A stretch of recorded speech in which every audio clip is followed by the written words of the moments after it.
फेब्रुवारीपासून मी पदभार स्वीकारला आणि आजपर्यंत एक सुरुवातीला आम्ही काही ड्रीम प्रोजेक्ट मांडले होते आणि नेमकं कसं झालं फेब्रुवारीपासून सर्वांनाच कोरोनामुळे काही आर्थिक संकट आले किंवा सगळ्यांनाच अडचणी आल्या होत्या, पण त्यातले बरेच प्रोजेक्ट पूर्ण करण्याची मला संधी मिळाली. याबद्दल मी खरंच आनंदी आहे की माझ्या ह्या कारकिर्दीमध्ये मला हे प्रोजेक्ट पूर्णत्वास नेण्याची संधी मिळाली.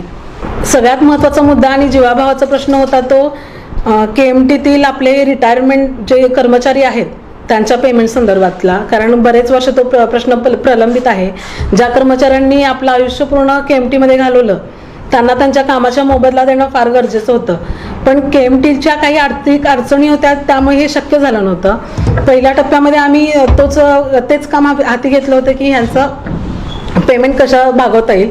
तर मी आमच्या महापालिकेचे तत्कालीन आयुक्त मल्लीनाथ शेट्टी साहेब असतील किंवा आत्ताच्या आयुक्त मॅडम असतील, शिवाय आमचे सर्व आमचे सदस्य, आमचे परिवहन सदस्य आणि आमचे सर्व सहकारी आणि वरिष्ठ यांच्या माध्यमातून आम्ही हे काम पूर्णत्वास नेण्याचं आम्ही पात्र ठरलो. आणि आम्ही त्याच दिवशी ठरवलं होतं की आयुक्त साहेबांशी मिटिंग घेतली होती की हा प्रश्न आपल्याला मार्गी लावायचा आहे. आणि नेमकं कोरोना जरी आला असला तरी त्या काळामध्ये KMTनी जिल्हाधिकार्यालयाकडे काम केलेलं आहे. म्हणजे आमचे फिरते दवाखाने असतील किंवा पेशंट किंवा इतर परराज्यातून येणारे सर्व आपले लोक असतील, परराज्य किंवा जिल्ह्यातून येणारे, त्यांना ने आण करण्यासाठी आमच्या KMTच्या बस वापरल्या गेल्या. आणि अशा पद्धतीने जिल्हाधिकार्यालयाकडून आपल्याला एक रक्कम देणं आहे आणि ती मोठी रक्कम असल्यामुळे ते एक आपण इकडे वापरू शकतो आणि त्यातून आपण हे आपल्या कर्मचाऱ्यांचं देणं भागू शकतो. जेव्हा पहिल्यांदा आमच्या आयुक्त साहेबांशी मीटिंग झाली होती तेव्हा आमचं ठरलं होतं की हे आपण लवकरात लवकर यांना पेमेंट करून टाकू म्हणून. त्यावेळी त्यांचं कसं होतं की तुम्ही थोडी काही रक्कम उभी करा आणि काही रक्कम आम्ही देतो. अशा पद्धतीनं आम्ही आमच्या KMT मार्फत थोडी रक्कम उभी केली. त्यामध्ये पूर्ण जरी होत नसले, सगळ्या कर्मचाऱ्यांची देणी जरी भागत नसली तरी 2011 ते 2015 पर्यंतच्या सर्व कर्मचाऱ्यांची देणी आम्ही एक रकमी भागवत आहोत. पण इथून बाकीचे जे राहिलेले 2015 नंतरचे त्यासाठी आम्हाला काही आर्थिक अडचणी आल्या आणि ह्या कोरोनाचा कालावधीमध्ये आपल्याला ते करता नाही आलं आणि पुढे येणारा काळ तोकडा असल्यामुळे ते शक्य नाही झालं.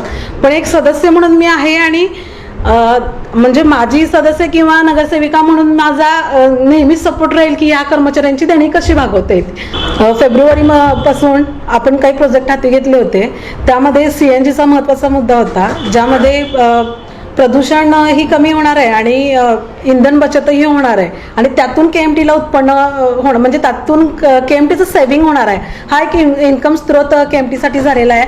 हा महत्त्वाचा मुद्दा, ज्यातून महिन्याला जवळपास 5 ते 6 कोटी रुपये शिल्लक राहतील आणि दरवेळी जो KMT कर्मचाऱ्यांचा पगाराचा प्रश्न असतो तो निकालात निघेल. मग आम्ही आता CNG बस कन्वर्ट करण्यासाठी हस्तांतरित केलेली आहे. ती लवकरात लवकर पूर्ण होईल आणि त्याचा रिझल्ट बघून आपण पुढच्या बसही लवकरात लवकर पूर्ण करू. शिवाय प्रधान कार्यालयाचं नूतनीकरणचा एक प्रश्न होता, तो आपण पूर्ण केलेला आहे. आपण बघत असाल की पूर्वीचं जे कार्यालय होतं त्याचं काही दुरावस्था होत्या, ते जुनं झालं होतं, त्यामुळं कर्मचाऱ्यांनाही काही अडचणी येत होत्या. आता आपण एक KMT स्वावलंबी बनवण्याचं पहिलं पाऊल टाकलेलं आहे आणि प्रधान कार्यालयाचं आमच्या काम पूर्ण झालेलं आहे. महिलांसाठी ई-टॉयलेट पिंक बसची आपण एक प्रोजेक्ट घेतला होता, ज्यामध्ये एक स्क्रॅप बस आपण टॉयलेटमध्ये कन्वर्ट करतो आहोत आणि ती फक्त महिलांसाठी राहणार आहे.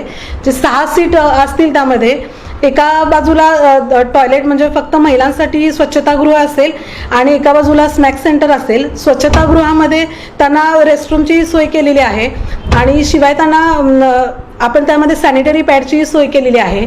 त्याची विल्हेवाट लावण्यासाठी सॅनिटरी वेंडिंग मशीनचीही आपण त्यामध्ये सोय करू. आणि जे काही स्थळ आम्ही म्हणजे बाहेरच्या शहरात बघितलं होतं की मेट्रो सिटीजमध्ये ही अशा प्रकारची बस आहे, ज्यामध्ये ज्या बाहेर महिला पडतायत, ज्या कामानिमित्त बाहेर पडतायत किंवा इतर काही असेल तर त्यांना स्तनदा ज्या माता असतात त्यांना एक रेस्टरूम अवेलेबल करून दिलेले आहेत बाहेरच्या सिटीमध्ये. तर तसाही एक प्रोजेक्ट आपण कोल्हापूरमध्ये राबवावा अशी एक माझी इच्छा आहे. आणि त्याचं आपण आरोग्य खात्याकडे पाठपुरावा केलेला आहे. त्यांच्याकडे जी काही कागदपत्रे लागतील ते आपण सर्व पूर्णत्वास नेलेली आहे. या कोरोना काळामध्ये मुळे ते थोडंसं लांबणीवर गेलं, पण तेही काम अंतिम टप्प्यात आहे आणि लवकरात लवकर पूर्ण होईल अशी माझी इच्छा आहे. शिवाय एलईडीचा इन्कम ग्रोथसाठीचा एलईडीचा एक प्रोजेक्ट आपण हाती घेतला आहे. इन्कम ग्रोथमध्ये एलईडीमध्ये काय, ह्या प्रोजेक्टमध्ये काय तर बसमध्ये एलईडी राहील, ज्यामध्ये KMTचा प्रचार आणि प्रसार होईल आणि पर्यटन वाढीसाठी त्यामध्ये चालना मिळणार आहे.